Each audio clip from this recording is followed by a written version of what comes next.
or the Bhikkhuni. Either we call the Venerable Lady is the same as the Bhikkhuni, but called the Bhikkhuni is correct name in the Buddha Dharma. Okay? But when talk with Venerable, put your palms together to pay respect. Okay? Now you have more. Now I have your attention. Well, that Harvard was a long, long time ago. Already I'm more than 60 years old.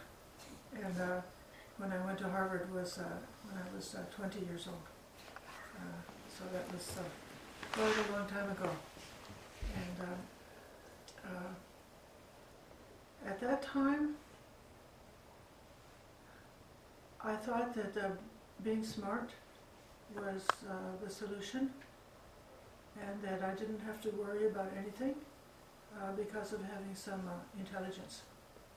Okay, and later on, I think I gradually learned that there are other things that's more important than the IQ or the intelligent quota. Could you think of something more important than smartness? Maybe your sila, your morality. Somebody could be smart, and she could be involved with using drugs or drinking, or she could get into all kind of improper behavior. Even being smart, a lot of smart people don't really have self-control because they use their intelligence in the wrong way to make excuses. And so one thing that I realize more and more strongly, even when I get older, I see the strong effect of morality on a person's happiness and on a person's success in life. And then, even beyond morality, like sometimes a person can be very good, but still they're not happy. They're sort of like very strict, and they don't tell a lie, or they don't steal, or they don't use drugs, but still maybe they have an angry face, and they're always making comparisons, and they're thinking that I'm good and everybody else is bad. Or they're criticizing other people, criticize themselves, and they don't use that good foundation of sila for their happiness. So then we need to add something else to it. We have to have the purification of the mind, right? So what is the purification of the mind? That means to eliminate anger, to eliminate cruelty, and to eliminate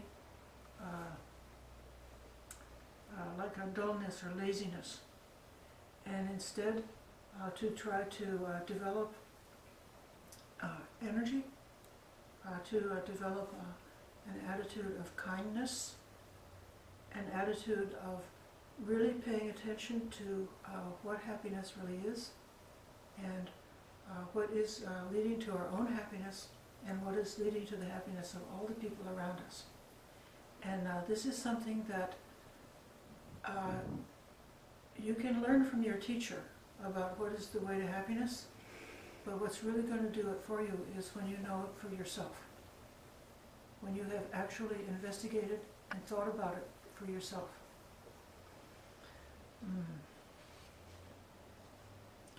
I think I can tell a story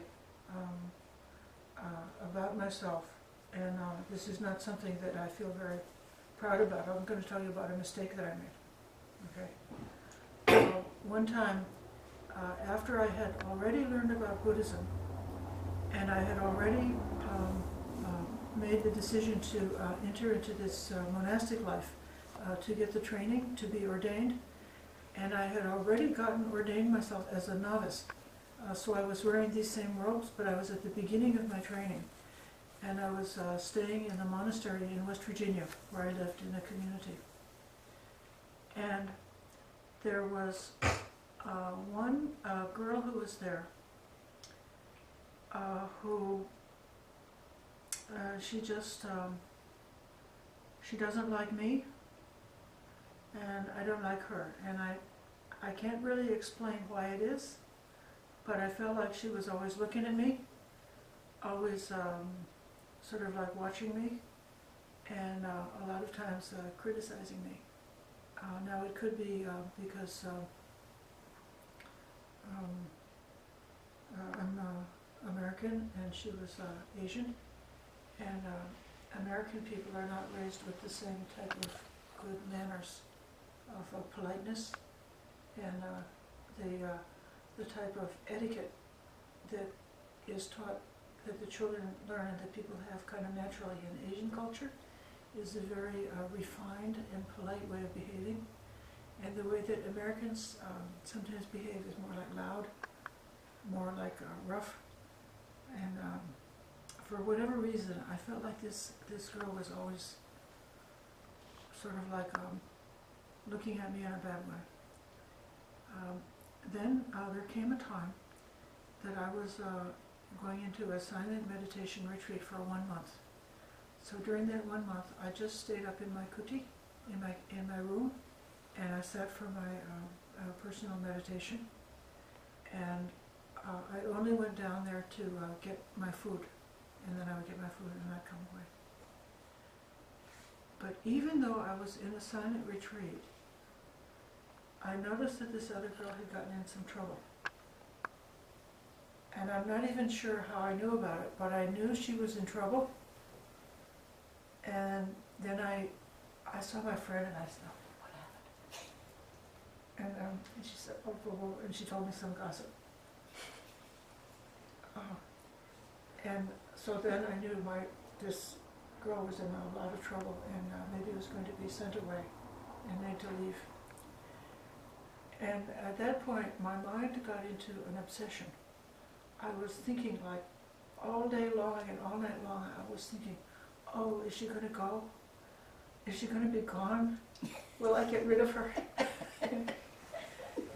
And I couldn't sleep. It was so painful. I couldn't meditate. The more I would try to sit on the cushion, I would try to do my chanting, Namo Tassa, and the mind would just be, oh, is she going to, will she stay? Maybe they'll let her stay. Oh, maybe she has to go. And the mind was just really in this painful, painful obsession, and I was trying to make it go. And I finally was like reading some different things to distract the mind. And I remembered about having confidence in the Buddha. That if we have trust in the Buddha, that we would make ourselves kind of like soft, and we would be like open. We would make our mind would be like an empty cup, and then if we have a chance to hear the Dhamma teaching, that because our mind is empty, then the teaching is able to come in. And I was just thinking about how to make myself soft like that. At that time, it was raining a lot like this, except in West Virginia it was very cold. So it was like ice and snow, and then it was raining, and so the rain was falling on the snow, and it was really kind of bad, but it was very, very wet. And I was thinking, out there in the country, in the forest, everything was completely soaked. It was completely wet, and the moisture was like going deep down into the ground. And even then, like something that was very hard, like if you had a seed that was in the ground, and the seed has a very hard shell, and then while that hard seed is soaking in the water, gradually it becomes soft. So then I was thinking about myself, saying, well, I can be like that. that I can let the mind be completely like soaked with the Dhamma, and the hatred that I have inside of myself is like a hard seed. It's very tough to crack. And I just imagined it just could get soft and gradually get softer and softer, and then maybe the conditions will change, and maybe when it gets to be warm later on, then the new life comes and it opens up that seed, it cracks it, and then some new like insight comes in. Now, I learned a special kind of meditation, and it's I call it it's calling a spade a spade. And what that means is that if something is black, you say that's black. If something is white, you say it's white. You call things actually what they are. And so I was examining my own heart towards this other girl, and I realized that the intention, that what I wanted, it was a heart of cruelty. And I had a very cruel, mean thought of wanting to kill this girl. I wanted to get rid of her. I thought, you know, my heart is so black.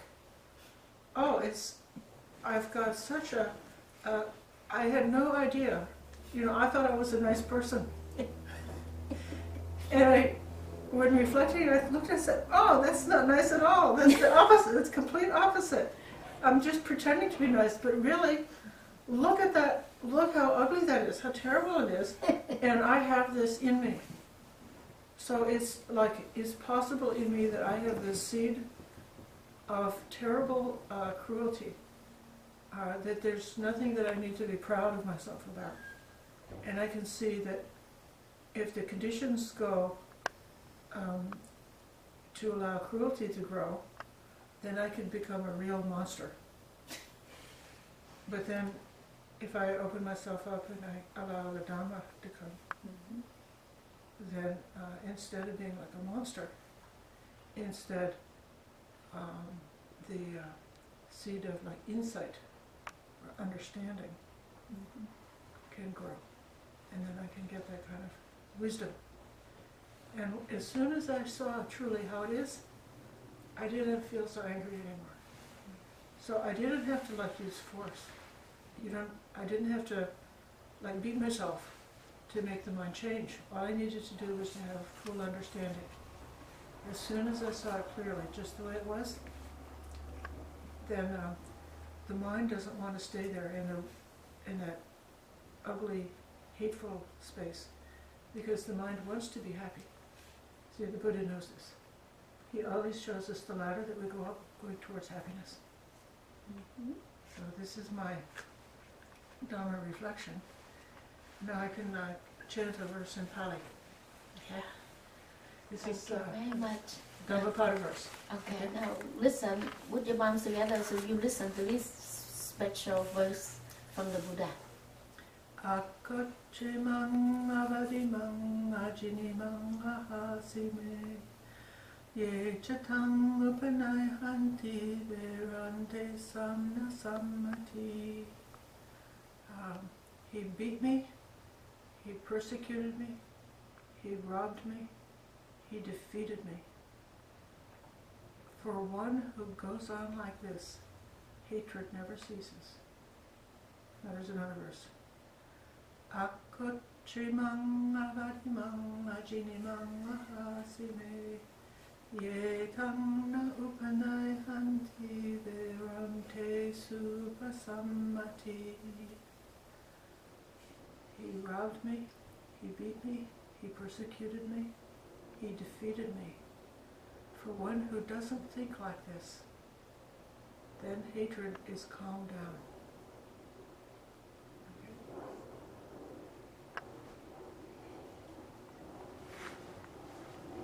It's a very beautiful Dhammapada of the Buddha. That means you don't want just to all the time complain about somebody else not good to you. And always think positive Instead of keep saying, oh, he not good to me, and he put me down, he hit me, and he slandered me, and all of that thing, that's not good. Don't think like that way. Think positive, and positive will come to you. Okay? So say, put your palms together, and say, thank you, Venerable. Thank you. You have any more to give? I would like to ask these children if they ever had any experiences similar to that, where they had to suffer because the mind was thinking those kind of angry thoughts. Yeah, it's very good. And some of you tell a story about your own, that in the school, that someone that pulled your hair. Anyone have experience? Sonia? Council election at school last year. This one girl, she is Latina, and my school is, the majority of students in my school is Latino. And so she, like, while we were running for the election and putting up posters and getting people to vote for us, I found that most of the students who were my friends supported her more than they supported me, and that I felt that it was really unfair because I was a student at that school more than her. She came, I think, only 1 year, and everyone was trying to put me down at school, and they're all treating me very unfairly. And then, like, time after time, I grew kind of hatred towards her and the people who were supporting her. But then after the election ended, like, I thought to myself, I shouldn't be thinking this way because it is what it is, and people will always try to put you down in life, but I'd have to stand up for myself and try again. So this year I tried again for vice president, and I got the position. Did you get it? Yeah.